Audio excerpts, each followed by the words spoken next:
My golden child sister set her wedding on the exact same day as mine. That sentence cut through the table like glass shattering under pressure. Our parents laughed first, like it was clever, not cruel. The candles flickered, catching the gold in her hair. I kept my hand still, tracing the rim of my water glass. "You're fine with that, right?" she asked, voice soft and venomous. I nodded once.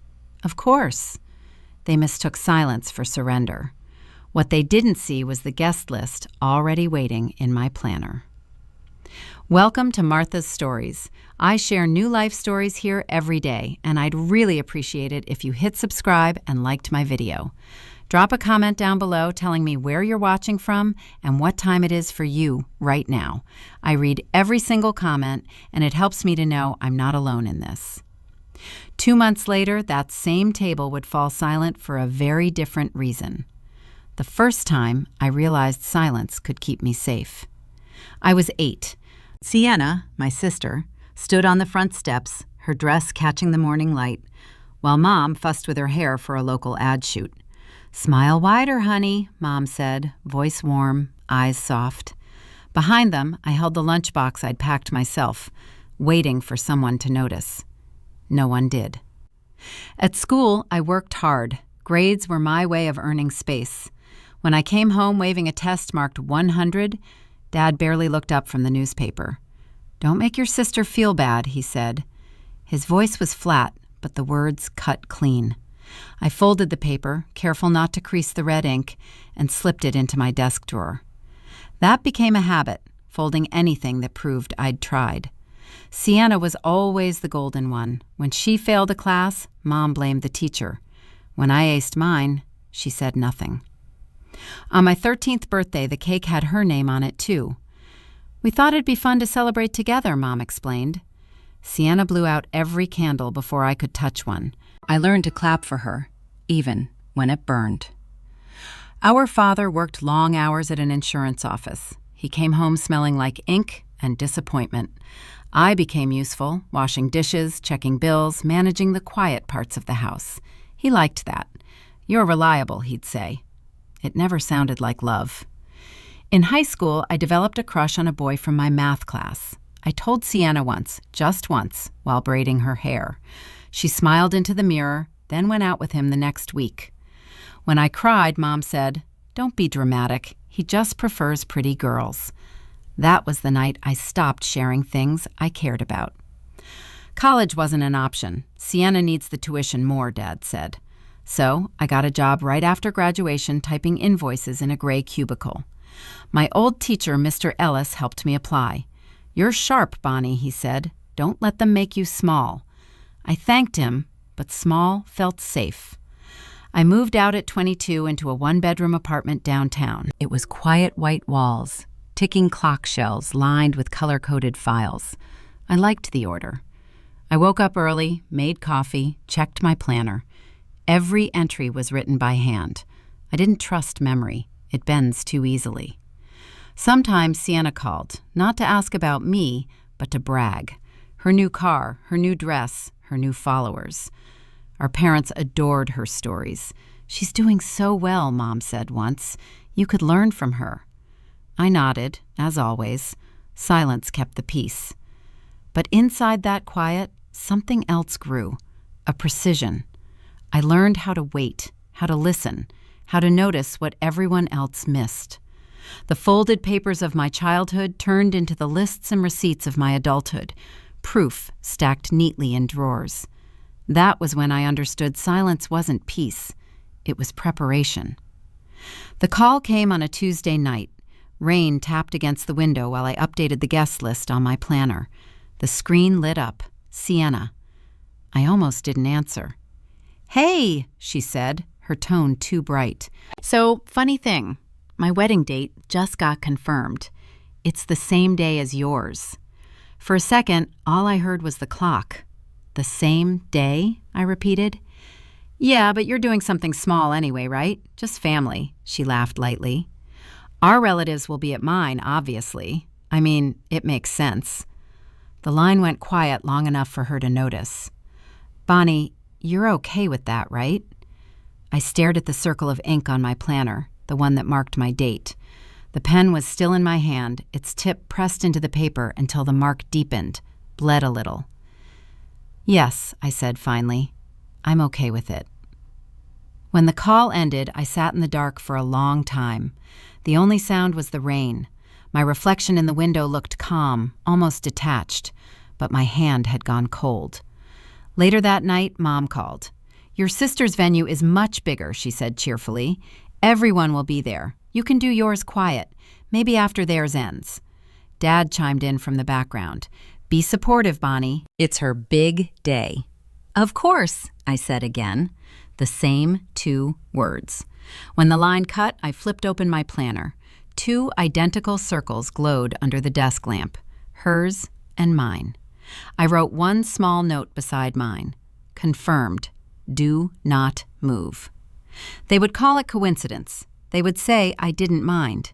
But I knew better. They'd spent years teaching me to stay small, stay silent, stay in the shadows. This time, I would stay right where I was, under the same light they thought belonged only to her. The morning after that call, I woke up before the alarm. The apartment was gray and still the kind of quiet that sounds like waiting. Steam from my coffee fogged the window, blurring the skyline of Chicago. I opened my planner and ran a finger over the word confirmed. The ink had dried smooth. At 8 sharp, I walked into the office. I'd been at that company 9 years, long enough to know how to make things happen without being noticed. While the others chatted about their weekend plans, I opened the HR portal and began drafting an internal memo. Invitation to the Carter Reed wedding, formal attendance requested. I didn't send it yet. I just saved it as a draft, my cursor blinking like a heartbeat. By noon, I had called the event coordinator. "Yes," I said, "we'll keep the same date." She hesitated. "Are you sure? The other family?" "I'm sure," I interrupted gently, "but we'll need the grand ballroom instead." "Of course, Ms. Reed." That night, I told Liam, my fiancé, about the call. He was quiet for a long time, then asked, "You're really not changing it?" "No." He nodded once, his expression unreadable. "Then we do it right. Proper guest list, proper lighting, proper sound." I smiled faintly. Proper silence. The following week unfolded like a montage no one saw. Click, the sound of my keyboard as I finalized the HR email. Swipe, the pen marking each confirmed RSVP from executives and department heads. Print, the stack of envelopes sealed with gold wax. Check. Payments cleared for the ballroom catering and live music. Every task felt exact, deliberate, the rhythm steady and cold. Silence, I realized, was not absence, it was control. Mom called again midway through the week. "Your sister's reception is going to be beautiful," she said. "You'll come by to help set up, won't you?" I looked at the file of invoices beside me. "I'll be busy that day," I said. "Busy? But it's her wedding." "Yes," I said softly, "it is." She didn't notice the difference in my tone. She never did. At night, I'd spread everything on the dining table, the seating chart, the printed guest list, the timeline for the ceremony. Liam sat across from me, reviewing details. "You're sure this isn't too much?" he asked once. "Not enough," I replied. He smiled, slow and proud. "Then let's make it perfect." We visited the venue together a week later. The grand ballroom stretched wide and luminous chandeliers scattering light like ice. "It's elegant," I told the manager, "but keep it understated." "Yes, ma'am." I touched the fabric of the drapes, thick ivory soft under my fingertips. No excess decoration. I want people to hear the quiet. The staff looked puzzled. Liam didn't. He understood. Each night I recorded small details. The final guest count, the seating for Mr. Carter, Liam's father, the CEO. I adjusted schedules, reserved parking for senior executives, arranged for live musicians from the company's charity gala list. Every name I added made Sienna's guest list thinner by default. She and her fiancé Noah had chosen the same venue complex, 2 halls, same floor. She thought it would humiliate me. When the final confirmation email arrived from HR, attendance mandatory for all upper management, I read it twice, then archived it. One evening, I found an old box in my closet.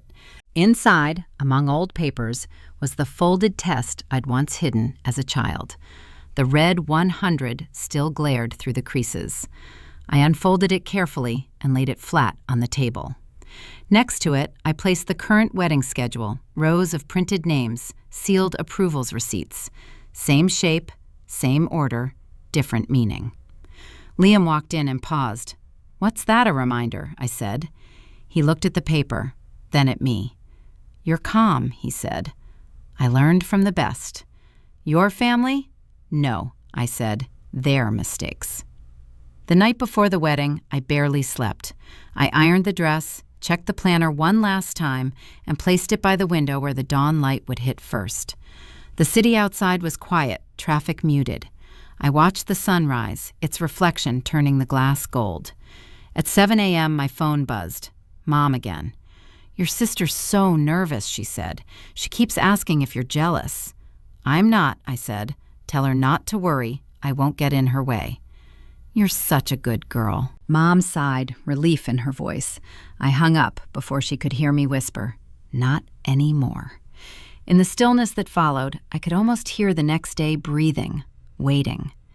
2 weddings, 1 date, same address. They thought it would crush me. They didn't realize they'd just booked a front row seat to their own silence.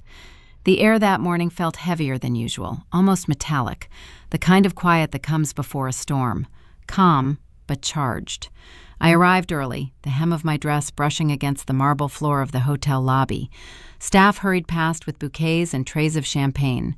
2 signs at the entrance reading Ballroom, a Reed Carter wedding, Ballroom B, Sienna and Noah. Same day, same building, 2 versions of the truth. Our ceremony began at noon. Guests filed in, voices low, the air humming with polite laughter. I watched the rows fill Mr. Carter near the front, his colleagues, Liam's friends, my co-workers. The room glowed under crystal chandeliers when the string quartet started playing. The sound vibrated through the floor like a heartbeat. Upstairs, a florist whispered to a passing waiter, "Didn't half the guests cancel on the other wedding?" The waiter nodded. Something about a company event. By the time the vows were spoken, the other hall was nearly empty. When I turned toward Liam and said, "I do," the applause was soft but full, a sound that felt earned. Through the tall windows, I caught a glimpse of Sienna in the courtyard below her gown. Brilliant, her expression fractured. Noah beside her, pacing his phone, pressed tight to his ear.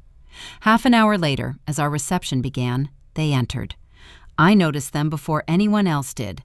Mom, Dad, Sienna, and Noah, all dressed for the wrong room.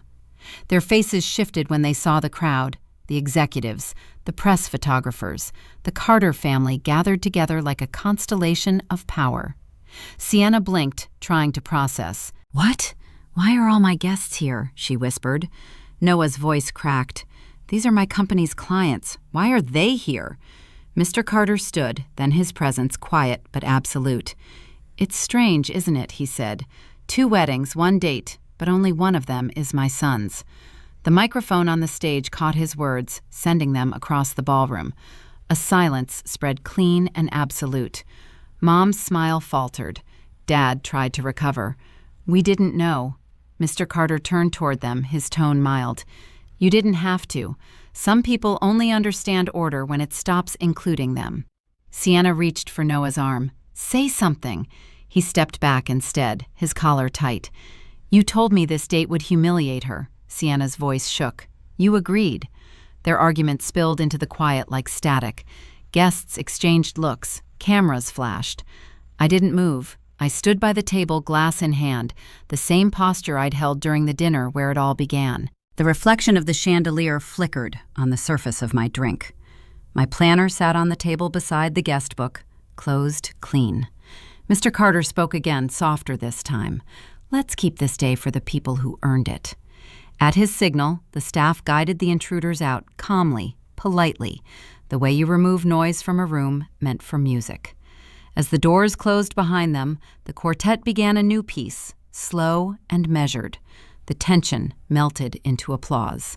I raised my glass, not high, just enough to see my own reflection tremble slightly in the wine. Liam touched my hand. "They're gone," he said quietly. "I know."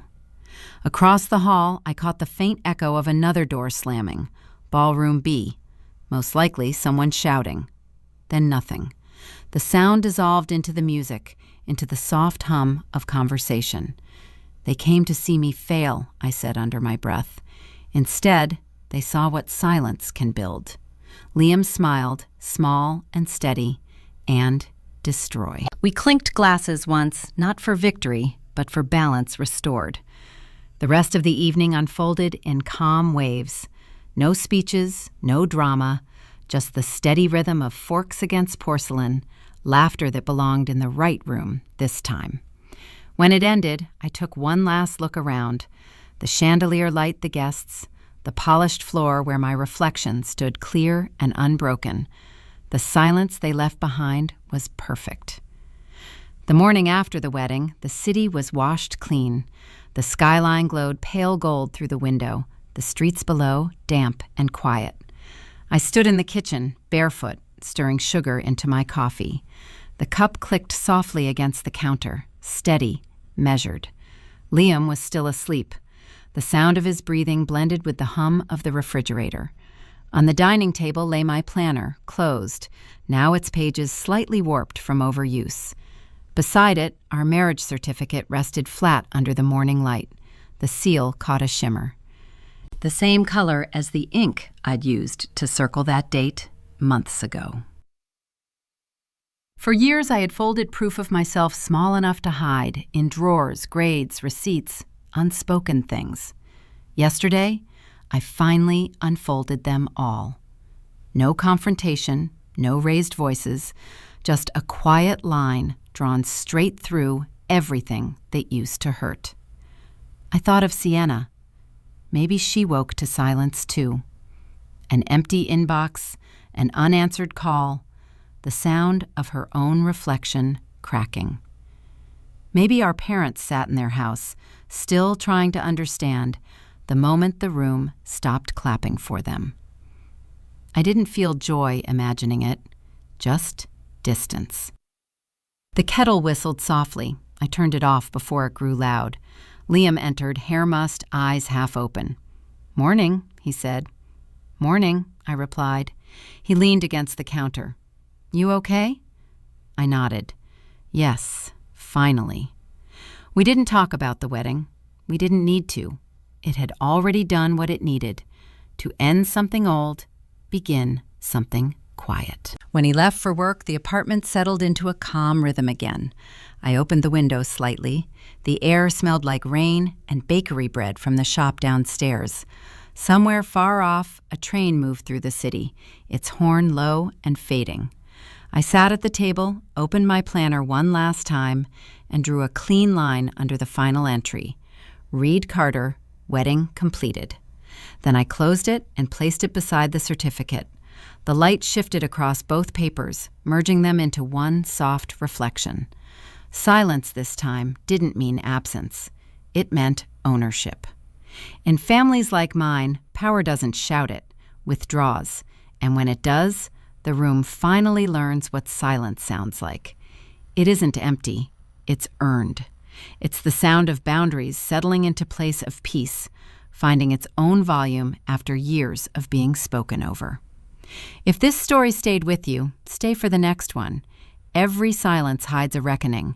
Every reckoning starts with one quiet act of courage. Subscribe, keep listening, and let's uncover how calm can become the loudest justice of all. New stories each week, where revenge speaks softly.